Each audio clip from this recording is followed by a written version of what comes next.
Hvers vegna kílómetragjald? Þegar við fyllum á tankinn á bensínstöðvum eru innifælin í lítraverðinu olíu- og bensíngjöld.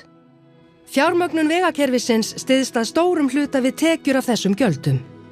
En það fyrirkomulag gerir ráð fyrir að öll ökutæki gangi fyrir bensíni eða díselolíu.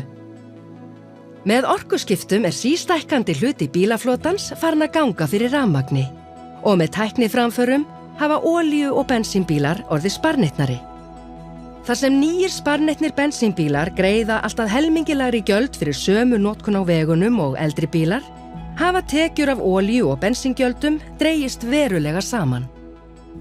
Þetta kerfi að renna sitt skeið á enda og tekjur af því munu hverfa þegar orkuskiptum náð. Ljóst að nýrrar nálgunar þörf. Nýtt kerfi sem endurspeglar raunverulega notkun á vegunum byggir á kílómetragjaldi, þar sem við greiðum fyrir ekna kílómetra í samræmi við þyngd ökutækja. Þannig höldum við áfram veginn með einfaldara og sanngjarnara kerfi til framtíðar. Kynntu þér málið á vegirokkarallra.is